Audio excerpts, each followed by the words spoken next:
Bienvenidos a otro programa de Agenda Social.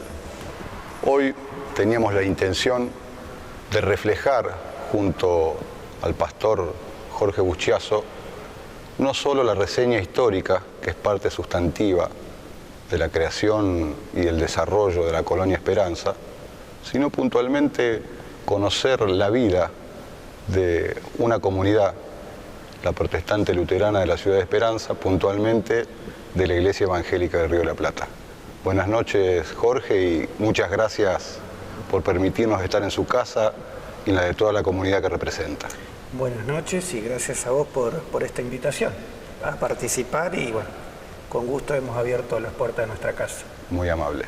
Quería hacer una consulta inicialmente, porque todas aquellas personas que no forman parte de la comunidad también tienen que conocer al detalle algunas cuestiones que son verdaderamente significativas de aquel proceso fundacional, por demás de virtuoso, en donde este sitio, aparte de ser histórico desde el punto de vista religioso, lo ha sido desde el punto de vista de la formación de la Colonia Esperanza, porque desde aquí surgieron una tras otra de las inquietudes para la formación de la sociedad organizada en la que actualmente vivimos.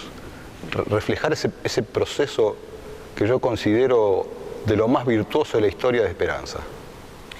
Sí, sin duda nuestra congregación, como vos bien lo decís, es fundacional,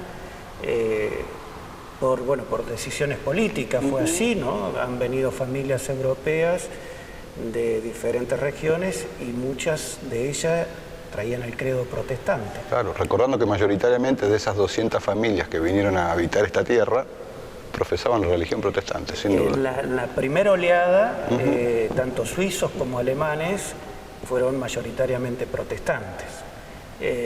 Y ya venían, esto es una característica del protestantismo y de los países de donde vienen, ya venían bastante organizados.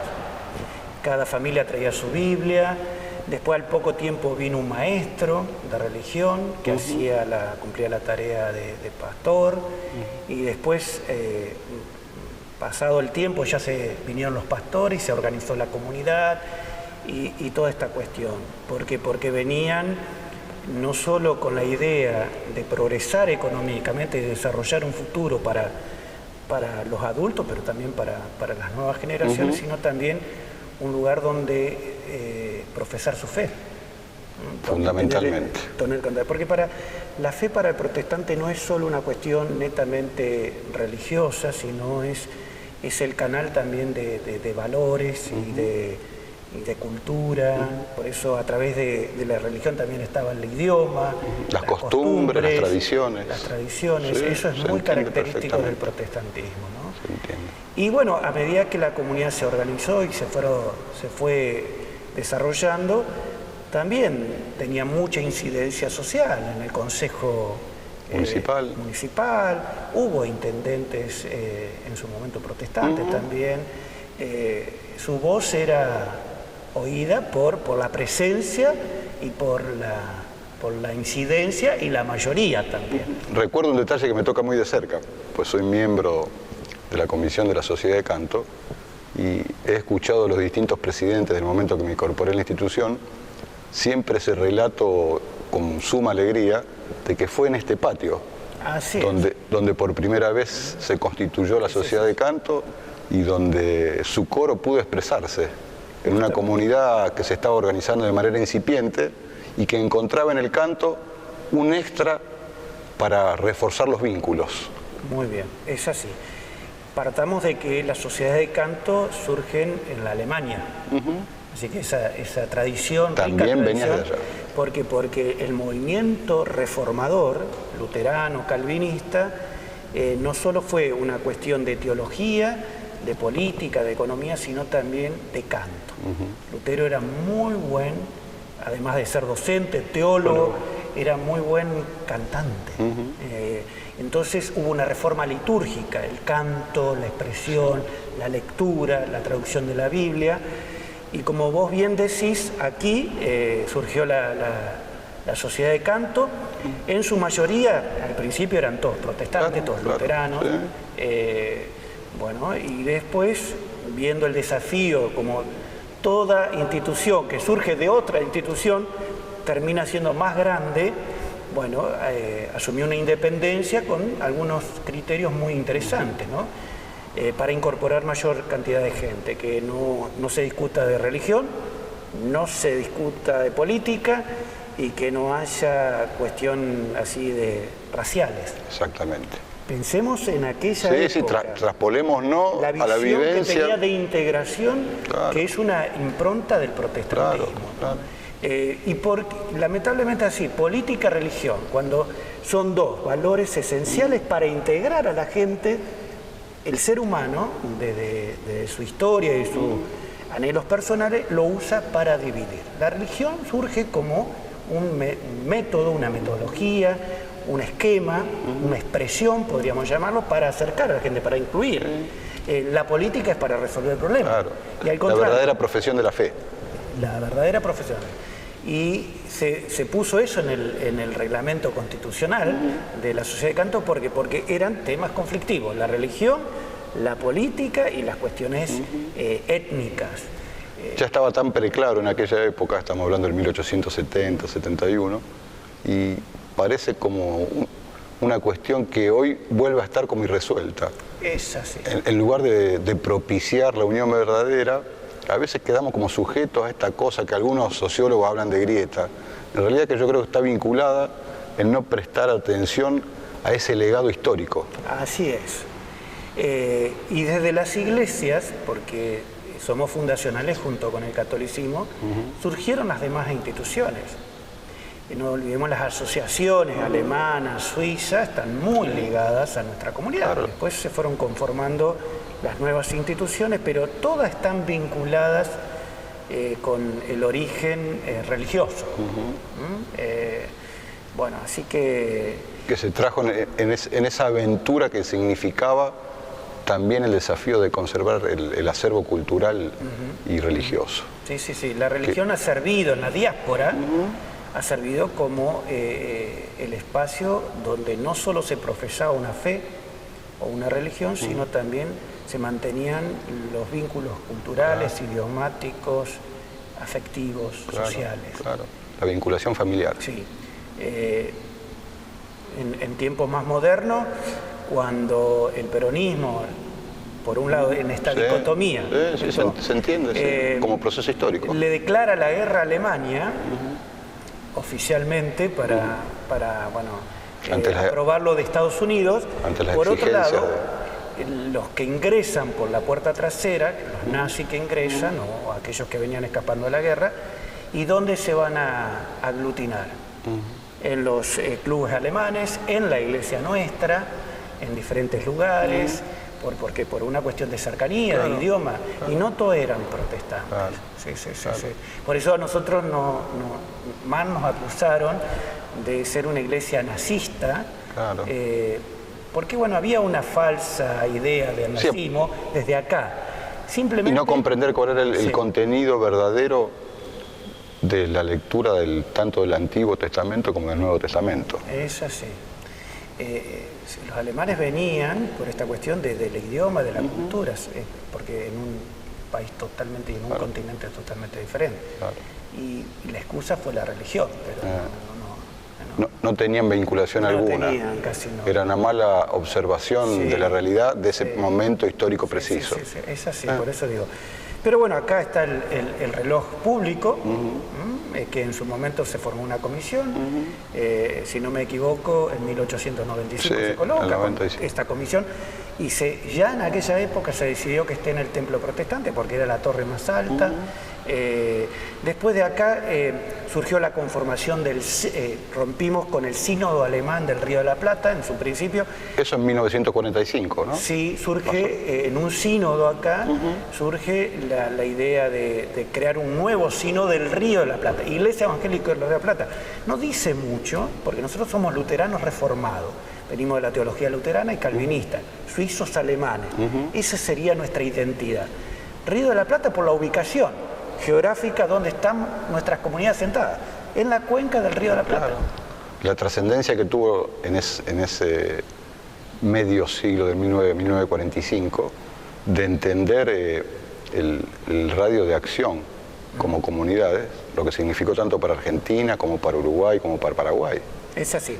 Y la visión de que, bueno, ya habíamos venido para quedarnos definitivamente, porque al principio, bueno, venían en esta idea de progresar, de traer su credo, de darle un mejor porvenir a la familia, pero no estaba muy en claro cuál era la tarea como iglesia. Al principio se llamó iglesias de conservación, conservar la religión para las familias alemanas. Pero en el 45 surge la visión, no, si seguimos con esa idea, morimos. O nos abrimos y evangelizamos, integramos, ¿por qué? Porque había un fenómeno histórico, ¿no? De cambio, y de ahí, bueno, se asumió un nombre y una identidad más nacional, y bueno, tenemos nuestro trasfondo europeo, no lo vamos a negar. Tenemos un vínculo muy cercano con Alemania, con Suiza, pero somos iglesia nacional. Ya no dependiendo de Alemania, sino una, diríamos, una hermana de Alemania, donde el vínculo sigue vigente, pero no en los términos anteriores a 1945. Antes mandaban los pastores a Alemania, las políticas se determinaban desde Alemania, no, ya desde nuestra formación. Desde el pastor Juan Carlos Weiss, él fue el primer pastor aquí en esta comunidad nacional. ¿Eso en qué año o en qué década? Y él llegó en el 70 y pico. Claro. Porque 76, 77, hasta antes de él, todos fueron pastores suizos o alemanes. Los mandaba la iglesia de Alemania. Esto, Pastor Jorge también quería hacer hincapié. La conformación interna de la comunidad. A mí como católico, y en esto de valorizar todo lo que uno considera propositivo de aquellos que somos cristianos, porque en definitiva nos une el mismo Dios, y ese hombre Jesucristo. Y la misma raíz histórica. Exactamente. Sí, totalmente de acuerdo. Valorar esto de que siempre es el conjunto de laicos que acompañan a su pastor. No el pastor que va por delante de lo que comúnmente podemos llamar caminando por la calle el rebaño. Es esa compañía mutua. Sí. Qué buena imagen que vos... Y qué bueno que alguien que no es del riñón protestante lo pueda observar. El pastor es el ministro ordenado de la iglesia que acompaña a la comunidad. No determina, no está por encima de la comunidad. Es convocado por la comunidad para esa tarea, ha sido consagrado, apartado de la comunidad, formado en la teología para esa tarea puntual, específica. Pero ¿quién tiene la responsabilidad del sustento y de las decisiones? Son los fieles, son los laicos, en una comisión directiva, en una asamblea, en su economía, en todo lo que tenga que ver con la vida política, histórica. Que esa es la base organizacional en los 7 distritos. En los 7 distritos. Porque esto también hay que ponerlo en su justo valor. Sí. Nosotros estamos en 3 países, Argentina, Paraguay y Uruguay. Paraguay es un solo distrito, es un país, pero todo un distrito. Ahí hay toda una particularidad de congregaciones. En esos 3 distritos somos 47 congregaciones. Uruguay es un país, pero con también un distrito. La Argentina tenemos 5 distritos. Después de la congregación de Buenos Aires, ¿la segunda fue la de Esperanza o fue en Charata? No, Esperanza. Perfecto, pues tenía esa única duda. En 1853, más o menos, gobierno de Rosas, llegan las oleadas protestantes, alemanas, suizos alemanas, belgas algunos, se asientan en lo que es ahí el microcentro, tienen su templo en la Esmeralda de Diagonal Norte. Después se fueron construyendo otros templos en la medida de que avanzaba la política migratoria. Esperanza es uno de los primeros. Esperanza, Montevideo, comprender también Rosario. el sitial que tenía Esperanza en la mirada nacional. Totalmente. Y yo creo que Esperanza, hay que revalorizar esto. Es parte de la conformación nacional como país. Sí, y un deber en esto que lo hablábamos en off, del sentido estricto del cumplimiento de la ley. Creo que también nosotros tenemos que tener un sentido estricto de recrear ese ciclo que yo lo considero de las potencialidades, de los talentos, que vino de la mano de las potencialidades productivas, que hicieron de esta colonia un modelo a imitar. Justamente. Porque sucedió tanto en los límites de la provincia de Santa Fe, como también en Córdoba y en otras provincias del norte. En Córdoba, en Varadero, claro. Ahí que se disputa con Esperanza cuál fue la primera colonia agrícola organizada. Yo creo que Esperanza fue modelo de lo que aspiraban aquellos funcionarios, aquellos políticos, aquellos líderes de aquella época, ¿no?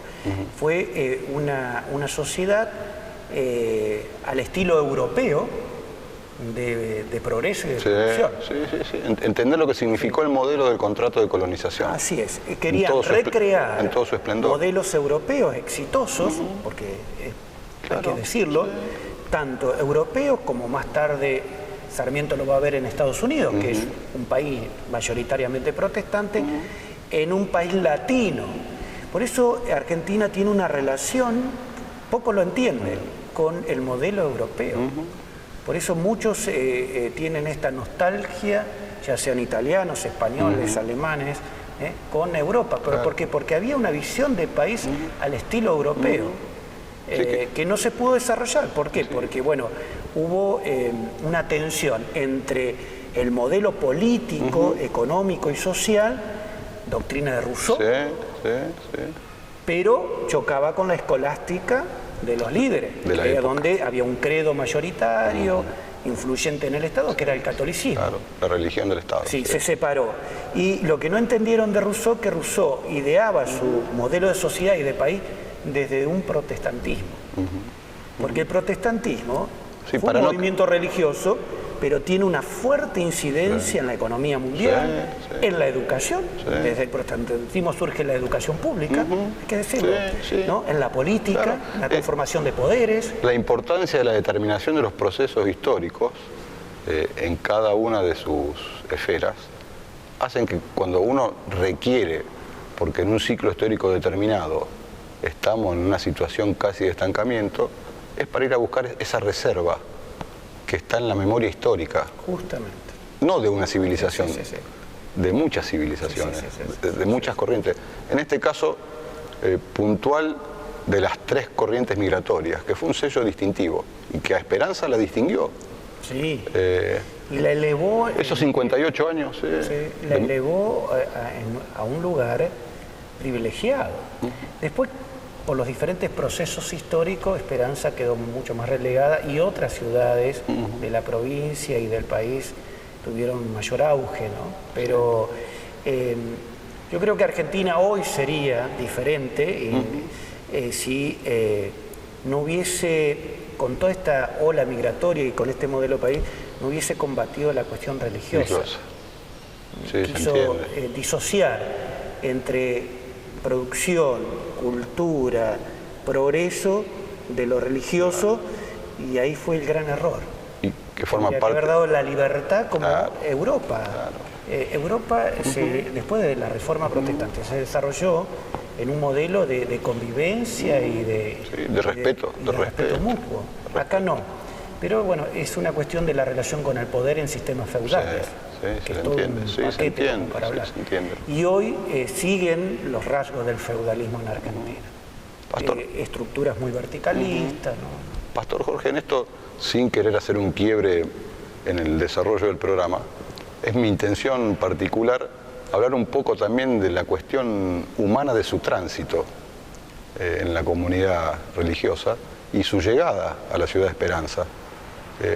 A mí esa parte del factor humano me parece tan trascendente como la histórica, porque en definitiva estamos hablando entre 2 personas, de acontecimientos que pueden tener un largo plazo de tiempo o los más recientes, porque la presencia de la congregación sigue siendo presente, va a seguir siempre siendo presente. Sí, las personas pasamos, somos circunstanciales, los pastores, los miembros, pero la institución sigue en su, no como la institución fría, burocrática, sino la vida de la institución y su testimonio sigue a lo largo de los años. Es esa torre que pasa el tiempo, pasan los climas, pasan las horas y todo, y sigue firme dando una señal. Porque en ambos casos, aunque es una mera casualidad, los dos no somos nacidos en Esperanza y vinimos en el mismo año a vivir a la ciudad, en el 2002. Sí, yo terminé mis estudios me licencié en teología, porque en nuestra iglesia para ser pastores hay que ser licenciado en teología, es una exigencia de la iglesia, una buena formación académica como para desarrollar un mejor pastorado, no solo intelectual sino humanístico, ¿no? En toda su extensión. Sí, aunque yo digo que lo humanístico uno lo desarrolla con la vivencia, con el trabajo. Y lo académico sí. Bueno, llego en el 2002 por decisión de la iglesia, de la cúpula. Acá estaba el pastor Duarte como ministro, como pastor, y él era a su vez vicepresidente de la iglesia. Entonces le mandaron un vicario, que era yo. Vicario es previo a la ordenación, ya estamos recibidos, pero hay 2 años de evaluación de la iglesia antes de ser ordenado. Así que en mi primer año de vicario lo desarrollé aquí, en el 2002. Venía de Buenos Aires, aunque soy nacido en Entre Ríos. En Gualeguay. Gualeguaychú. En Gualeguaychú. Gualeguaychú. Mi mamá porteña, mi papá entrerriano, pero me crié en Buenos Aires. Con estudios secundarios en Urdinarrain. En Urdinarrain, donde nació mi abuelo Busquiazzo, ¿no? Mi mamá, de apellido Arnold, protestante, de la zona del San Miguel del Monte, esa colonia suiza de allá, aquella. Bueno, de ahí viene mi protestantismo también, ¿no? Bueno, para mí esto yo no conocía nada de acá. Fue una grata sorpresa ver una ciudad hermosa, pujante, tranquila. Venía de Buenos Aires, bicicletas por doquier, la gente muy amable, Y que transmite desde su primer momento esas cosas que por ahí uno la adquiere de los libros y la puede ver en tiempo real. Sí. He llegado a un paraíso, lo primero que dije, ¿no? Bueno, acompañé al pastor local, porque él tenía en su cargo de vicepresidente, tenía muchas ausencias, muchas obligaciones, entonces yo suplía esas ausencias. No tuve tanta participación social, sino más bien él era el párroco, entonces yo simplemente acompañaba. También en esa etapa le tocó estar en la localidad de Santo Domingo, la comuna. Sí, en el 2003 Santo Domingo queda vacante y bueno, la cúpula de la iglesia, pastor presidente y todo, deciden enviarme a mí ahí ya como vicario, pero para ser ordenado y para que me quede los primeros años del pastorado ahí. Y eso tuve 5 años como pastor en Santo Domingo, de ahí atendía Progreso, atendía a María Luisa, Suardi porteña, viajaba y trabajaba como equipo con el pastor de Humboldt. También a veces tenía que ir a Felicia, a veces iba a Humboldt. Hoy todas esas comunidades se atienden con un matrimonio que vive en Humboldt, ¿no? Y por esas cosas de la vida, yo digo, el Señor nos muestra el camino. El pastor Duarte en el año 2007 presenta su renuncia en esta comunidad por una cuestión personal. La comunidad, yo ya pensaba moverme de Santo Domingo, pero no había pensado en Esperanza. No había pensado en Esperanza, más bien pensaba en Misiones, de donde es mi señora, o volver a mi terruño, a Entre Ríos. Se acercan miembros de acá de la comunidad y me ofrecen, si no, venir a trabajar acá. Los miembros de la Comisión Congregacional de la Iglesia Evangélica del Río de la Plata. Tuvieron una reunión entre ellos acá, y si le ofrecemos al pastor Busquiazzo que venga acá. En referencia directa por tu actuación en Santo Domingo. Y sí, porque yo mantenía una relación acá, yo venía cada tanto, a veces me llamaban. Tiene una razón de ser. Bueno, y entonces yo le hablamos con mi señora, le dije, y todavía nuestra etapa acá no terminó. Ya Entre Ríos vamos a volver, o a Misiones, porque es nuestro terruño, le digo, pero acá es desafiante todo. Y tomamos la decisión de quedarnos y estamos desde el 2002 en la zona. Me quedan 2 años. Ya después no me puedo quedar más, ya me tengo que mover porque la iglesia así lo decide. Una última consulta. Sí. A mí siempre también es una de mis inclinaciones o inquietudes personales tratar de explicarle a aquellos que no forman parte de la comunidad específica, es decir, a los televidentes en general, darle esa noción de lo que significa la interacción de una comunidad religiosa con esa sociedad organizada, en este caso, esperanza. Ese vínculo directo que hace que las familias tengan una reciprocidad permanente en la participación en el culto religioso y en las actividades sociales, productivas, culturales, comerciales del lugar donde viven. Es como una retroalimentación. Y creo puntualmente que uno de los pilares está acá. Uno de esos pilares de la esperancinidad, en esos vasos comunicantes intra y no familiares, está dado por la Iglesia Evangélica. Es una observación muy acertada, muy acertada, con una dosis de subjetividad. Definís muy bien lo que entiende un evangélico protestante, lo que entiende como iglesia y como comunidad de fieles. Partamos de que la iglesia no es un gueto aparte de la sociedad, es parte de la sociedad, es parte constitutiva de la sociedad. Y nosotros los protestantes entendemos el culto como un encuentro donde los fieles se reúnen, se nutren, hacen un balance de lo vivido durante la semana, se interpelan a sí mismos, se comunican con la trascendencia, se refuerzan en sus valores y vuelven a la sociedad. Porque nosotros no entendemos la fe como apartado de la vida cotidiana. Claro, lo trascendente que significa entender. El ser creyente es las 24 horas, los 365 días del año, en cada momento. Se es creyente acá en el templo, pero se es creyente afuera. Y lo que yo hoy confieso aquí, o expreso, o acepto, se tiene que ver reflejado en el trabajo, en la ética protestante. Por eso hay 2 pilares, hay mucho más, pero 2 pilares fundantes en el protestantismo. Libertad de conciencia y ética vivencial. Esa libertad me exige y me compromete con una vida acorde a mi creencia. Que es convivencia y es respeto a la vez. No es escape, la religión no es un escape, es un compromiso desde la fe y desde vinculante. Por eso los reformadores creían que desde la fe se tenía que transformar la sociedad, por eso crearon las escuelas públicas, por eso la política, el primer modelo gubernamental de un consejo fue Ginebra, con Calvino. A eso quería arribar. Y ya nos quedan muy poquitos minutos del programa. Las formas de ciudadanía, porque yo hablando con usted en otras ocasiones, usted me ha hecho mención en forma casi reiterada en que trasciende la forma de ciudadanía con el necesario apego al respeto de la ley y de las normas. Y creo que está vinculado con esto que usted termina de decir.